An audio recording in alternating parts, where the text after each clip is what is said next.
Agora o Inovarão Parto Fora do Eixo chega na minha terra natal, Rio de Janeiro. Embora seja uma carioca meio fajuta, que veio para São Paulo ainda criança, eu adoro o Rio de Janeiro, a paisagem, o despojamento, a praia, o mate, o biscoito e o ecossistema de empreendedorismo eu quero conhecer mais. Empreendedorismo e inovação. O Rio de Janeiro sempre foi considerado eixo ao lado de São Paulo. Mas essa história de ecossistema, sempre, ora você está robusto, virtuoso, ora você está precisando de mais energia. Então eu vou conversar com a Sara Raimundo, que é fundadora de uma Legaltech baseada no Rio, para me contar como é que andam as coisas por aí, Sara. Bem-vinda ao Inovarão Parto Fora do Eixo. Oi, Patrícia, tudo bem? Prazer estar aqui com vocês, falando no Inovarão Parto Fora do Eixo, falando um pouquinho sobre o ecossistema no Rio de Janeiro, falando um pouco sobre startup, falando de empreendedorismo feminino. Super prazer estar aqui. E os desafios todos que a gente enfrenta todo dia. Antes de falar da única instância, que é a sua startup, eu queria falar do ecossistema em si. Qual é a sua percepção? Você começou com a startup em 2019, não é? Exatamente. Ou 2020? 2019, a única instância a partir dessa ideação, dessa matéria que meu sócio fazia, né? Ele foi procurar advogados, estagiários, né, para poder entender como é que funcionava a justiça, né, no país. Eu fui uma dessas pessoas que ele procurou. Ele apresentou a proposta, né, a ideia que ele tinha na época. Eu achei muito interessante, né, porque o direito está no século XVII, basicamente, né, tentando se reinventar, mas ainda não se comunicando muito bem, né, com a maior parte dos cidadãos. Então, eu ali também, no final da graduação, né, fazendo direito pela UFRJ, achei muito interessante tanto a disciplina quanto a proposta dele, fui ali ajudando muito pontualmente, né? Então, acho que a primeira apresentação da ideia da única instância que o Gilmar fez, né, a primeira apresentação foi no BNDES, tá? No BNDES Garage, né, um programa patrocinado pelo governo federal. Ele também fez algumas apresentações na fábrica de startups, que fica aqui também no centro do Rio, também no Porto Maravilha. Então, um ecossistema que vai ali se apoiando, né? Me fala uma coisa, você já tinha empreendido antes? Não com essa robustez e não com essa estrutura, né? Nunca tinha ouvido falar com esse nome startup. Foi tudo muito novidade para mim. Eu sou filha de vendedor, né? Então, vendedor é aquilo. A gente qualquer chuva a gente vende guarda-chuva, qualquer deserto a gente vende copo d'água. Então, eu cresci com um pai vendedor, né? Já vendi de tudo, já tive que ter ali os meus negócios pontuais, trabalhando como autônoma, né? Como a gente diz aqui no Brasil. Sempre em movimento, né? Então, fiz isso por alguns bons anos da minha vida, enquanto até mesclava com a CLT. Mas no mundo do direito, né, existe para quem vai para a advocacia privada, existe o desejo de você se tornar sócio de um grande escritório. E eu trabalhava na época, né, quando eu conheci o Gilmar, em um escritório de advocacia, sendo que o período para você se tornar sócio, geralmente entre 10 e 15 anos, né, de um escritório de advocacia. Então, quando o Gilmar me fez a proposta de ser sócia da única instância, eu falei assim, vambora, sou sócia hoje? Vambora. Topo o desafio. Foi um belo de um corte de caminho, hein? Eu digo que foi juntou a preparação, né, com a sorte e a oportunidade, né? Eu estava preparada para aquela oportunidade. E eu não digo, Patrícia, só preparada no quesito intelectual, não. Eu tive que estudar muito, aprender muito. O Gilmar me ensinou muita coisa sobre startup, ecossistema, investimento, fundraising, todos esses nomes que são super diferentes, né? Mas houve também, assim, muita dedicação, assim, e eu sou muito grata pela oportunidade, sou muito feliz de ser sócia da única instância, tudo que eu aprendi, né? Quando você empreende, você se torna, já confirma uma coisa que você né? Que eu digo que todos os empreendedores são meio que autodidatas, né? Porque você tem que aprender muitas vezes sozinho, tem que desenvolver sozinho, tem uma mentoria que você consegue, aí a partir daquela mentoria você desenvolve o seu produto também, você conversa com o cliente, então você consegue entender a necessidade daquele seu cliente e transformar isso em algo real, né? Então você acaba sendo autodidata, né? Então, assim, para mim, pelo menos, é uma satisfação imensa, né? Conseguir tirar uma ideia do papel. Conta para mim o que é a única instância. Vocês são focados nesses problemas de consumo, principalmente?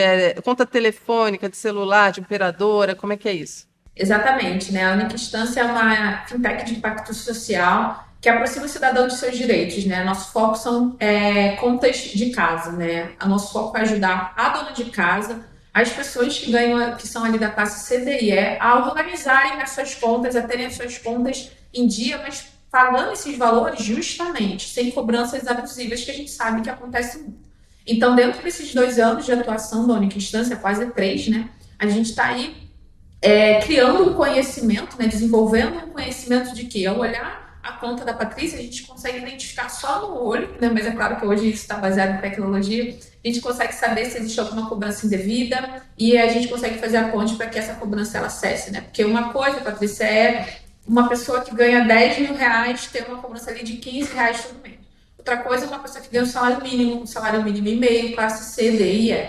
E aí, se a pessoa não resolve esse problema na conta dela, no mês que esse problema está acontecendo, isso vai se perdurar por meses até por anos. Mas eu sei que tem a Jude, não é? Uma inteligência artificial. Sim, a gente desenvolveu em 2020, onde a gente conseguia fazer toda a média, né, de todos os processos de direito do consumidor que existiam no Brasil. A gente conseguia identificar esses problemas, tá? Identificar a média de indenização, identificar em qual frequência eles aconteciam, em quais estados eles aconteciam, e a gente conseguia pegar essa informação para o nosso cliente. Entendi. E aí, vocês passaram, então, a tentar, inclusive, aumentar... vocês estão fazendo esse estudo de tecnologia, de patentes, para conseguir melhorar a eficiência de vocês, é isso? E conseguir escalar mais rápido? Sim, com certeza, né? A startup, ela tem um desafio tecnológico, né, que é o cerne, né, de você ter uma empresa de tecnologia, você conseguir escalar rápido e bem o seu negócio, né? Então, nós entendemos que a partir do momento que a gente consegue ajudar esse consumidor a ter acesso às contas dele e conseguir identificar os problemas, a gente consegue entregar agilidade, a gente consegue entregar a média que ele gasta mensalmente nas contas de casa, se essa média está muito alta, se essa média está muito baixa. Então, a gente vira um parceiro mesmo do nosso consumidor, conseguindo diminuir esses custos dele, inclusive. E como é o que a gente fala, né? Às vezes, para a classe A e para a classe B, pagar 15, 20, 300 reais a mais, a gente já viu casos assim, não tem problema. Mas para a classe C, D e E, é um rombo no orçamento. Então, a pessoa ela fica totalmente sem suporte e desesperada, né? A gente já teve cliente aqui, né, apresentando o problema dele para a Única Instância, que de repente chega uma taxa para ele pagar de luz de 5 mil reais. E a pessoa fica naquela, é uma cobrança devida, eu pago, mas aí eu vou me sentir lesado, se eu não pagar eu tenho minha luz cortada, eu tenho tudo que está na minha geladeira. Então, assim, é um impacto muito grande dentro de uma casa. Sara, eu sei que vocês participaram do programa de aceleração do Google para startups fundadas por negros, né? Conta para mim essa experiência, porque a gente aqui no Inovar é um Parto fala muito da mulher à frente das startups, mas você ainda é mulher, negra, quer dizer, conta para a gente como é que é esse desafio aí no Rio de Janeiro, se você sente alguma questão relacionada a isso ou maior dificuldade em relação ao ecossistema que você está vivendo.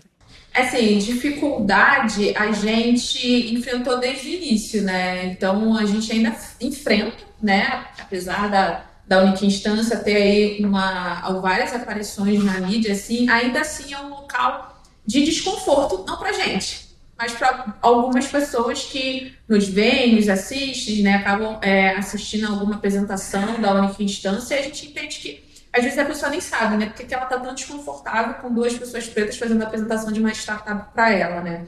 Mas eu e meu sócio, nós sabemos de onde vem esse desconforto, né?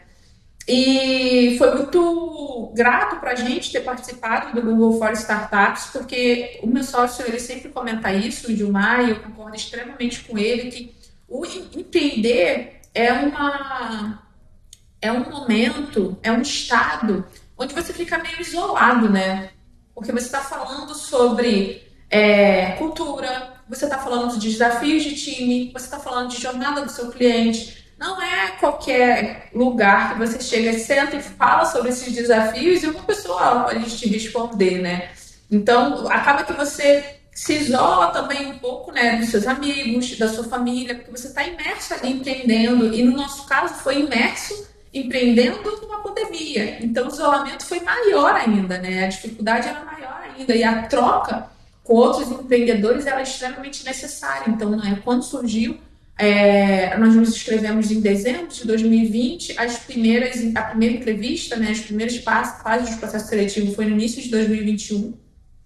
E aí, em fevereiro, a gente teve a confirmação que a gente tinha passado no programa de aceleração do Google for Startups, no Black Founders Funds, foi uma alegria, assim, pra gente, né? Hoje, se eu salvo engano, é um grupo de empresas aceleradas por empreendedores pretos, é um grupo de, salvo engano, 42 empresas, ou seja, 42 empreendedores pretos juntos, né, que se conhecem, que trocam experiência, que pedem dica, que trocam dores e trocam sucesso também. A gente fala muito de conquista, de vitória, a gente se parabeniza o tempo todo, né? Então, é um local de acolhimento muito grande, né? Quando você passa a ter essa rede de pessoas que passaram pela jornada que você passou, um pouquinho, às vezes mais à frente que o outro, então quem está um pouquinho à frente dá um auxílio para quem está se desenvolvendo e a gente consegue ter uma troca muito grande, né? Esse senso de comunidade é algo muito importante quando você está empreendendo, quando você está empreendendo na pandemia, quando tudo é remoto, principalmente quando você é uma pessoa preta empreendendo, né?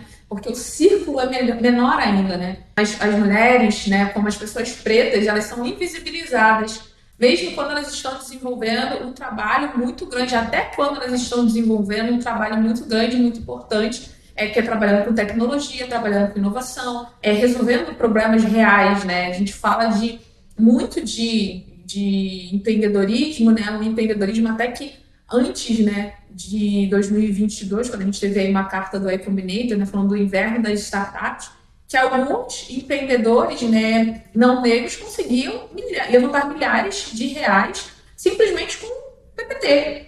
E a gente vê, né, o BlackRock, se ele tem dados sobre isso, pesquisa quantitativa e qualitativa sobre isso, você vê a dificuldade, né, de founders negros tendo equipe, tendo clientes, tendo receita, faturamento, dificuldade que é para você conseguir levantar um cheque de investimento, né? Então não é que não existam, o que existe é uma invisibilidade, né? É um silenciamento, mas a gente está aí para quebrar isso. Patrícia, é muito importante falar que existe um respeito dentro do ecossistema de empreendedorismo pelo empreendedor.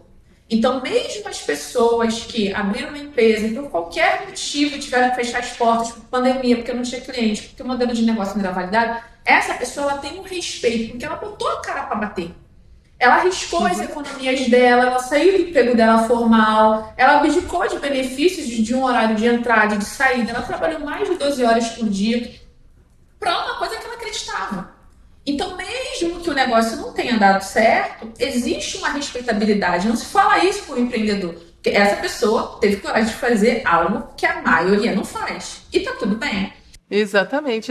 Olha, e aí a gente pode dizer, só por vocês já terem ido à universidade, vocês já são muito mais do que a maioria consegue, né, da população preta brasileira, que já é um desafio, a gente sabe disso. Ainda mais conseguir empreender uma startup, conseguir lugar no mercado, conquistar clientes, sim, e já está conseguindo investimento realmente, porque é uma empresa que está rodando, né? Então, eu acho que o que a gente está vendo realmente ainda é uma minoria, mas a diversidade está acontecendo cada vez mais, né? E aí eu falo isso por mulheres, por homossexuais, falo isso por negros, né? Tá começando a virar um ecossistema mais diverso, mais colorido e bonito de ver, eu acho. Sim, sim. A gente teve, algum tempo atrás, se não me engano, uns 3 anos, né, um relatório, né, de uma consultoria, eu não vou arriscar o nome, né, que diz quanto mais diverso o time, mais desenvolvida a empresa eu acho que foi a McKinsey. A McKinsey, exatamente.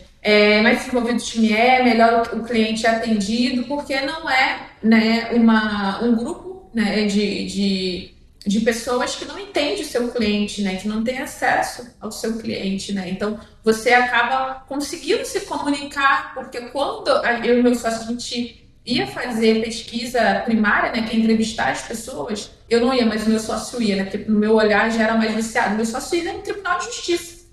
Ele ia entender por que levou a dona Lourdes a sair do trabalho dela para ir para uma audiência por um problema na conta dela. O que levou ela a fazer isso? E ele conversava, né, com as pessoas, a gente tem tudo, autorização, né, para gravar, para documentar, para entender o nosso cliente. Poucas pessoas descem no chão de fábrica, né, para entender o que está acontecendo. Então, quanto mais diverso esse time, quanto mais diverso, né, o ecossistema, mais soluções inovadoras realmente, né? E quando eu falo inovador, eu gosto sempre de falar. Gente, quando a gente fala inovação, não é necessariamente criar um foguete para a Lua, não, tá? É só fazer de uma forma diferente, algumas vezes com tecnologia, algo que está sendo feito prejudicando o consumidor, né? É melhorar, né, a jornada desse cliente. O que essa sua vivência ou essas experiências trazem para o seu negócio? Você acha? Você já falou em humildade, por exemplo, que é exatamente o que o seu sócio fez de ir para o chão de fábrica, né? De ir a campo, realmente entender de onde nasce o problema. Mas e você? Como é que você sente isso? Eu acho que o olhar, né, de uma mulher, né, o olhar de uma pessoa preta, ele é um olhar mais atento. É um olhar que você consegue, nas minhas primeiras conversas, né, depois que o Gilmar me chamou para ser sócio, a gente trocava muito e eu falo para ele, olha, não quero, não aceito trabalhar num ambiente onde a gente acabe com a saúde mental dos nossos colaboradores. A gente tem que preservar a saúde mental das pessoas, a gente tem que falar sobre atividade física, sobre terapia, sobre o momento do cafezinho. Não dá para você trabalhar direto sem parar, sem conseguir beber água, sem conseguir ir no banheiro. Então, coisas que eu já passei enquanto fui funcionária, que agora, como sócio, mas não, aqui vai ser diferente, isso não vai acontecer. E aí é muito interessante, né? Porque a única instância ela jamais se diverte, né? Porque o Gilmar é um homem preto, ele convida uma mulher preta para ser sócio. Hoje, 66% do nosso time é composto por mulheres. 75% dos cargos de liderança ocupados por mulheres pretas. Então, assim, para nós é algo natural. Nosso ISD, a gente já nasceu com o DNA ISD. Não precisa de uma consultoria externa ou de um grupo de diversidade e inclusão, porque nós já nascemos diversos e eu vejo que existe muito um acolhimento. Isso é de feedback do nosso time para nós, né? Existe muito um acolhimento, né? A pessoa percebe, poxa, eu tenho uma liberdade aqui de pensar, de agir, que eu não estou nem acostumada. Eu não preciso passar por 10, 20 pessoas para ter uma aprovação num e-mail para tomar uma decisão. Ao mesmo tempo que essa liberdade ela traz responsabilidade, mas a gente entende que essa é uma das melhores formas de se trabalhar, né? E a gente tem vários depoimentos, né? Que, poxa, aqui eu consigo ser ouvida, aqui eu não preciso interromper a fala de alguém para que ouçam a minha voz, eu não preciso alterar o meu tom de voz para que me ouçam, né? O Gilmar é o guardião da nossa cultura, desenvolvendo a cultura da empresa, onde todo mundo é ouvido. Todo mundo tem seu momento de falar, todo mundo pode ser escutado, todo mundo pode apresentar ideia. Você pode apresentar a sua ideia na nossa reunião que a gente tem no time semanal, você pode enviar um e-mail com a sua ideia, você pode mandar por direct a sua ideia, e a gente vai levar essa consideração, e é muito legal, né, quando as pessoas veem que, putz, eu sugeri isso e tá rolando, cara, que bacana, assim, que legal. Então, que legal. Sem uma forçação de barra, né? Porque é a nossa essência mesmo, né? E a gente fica muito feliz quando a gente tem novas contratações e as pessoas conseguem dar esse tipo de depoimento. Caramba, eu posso ser eu sou ouvida. E que coisa maravilhosa.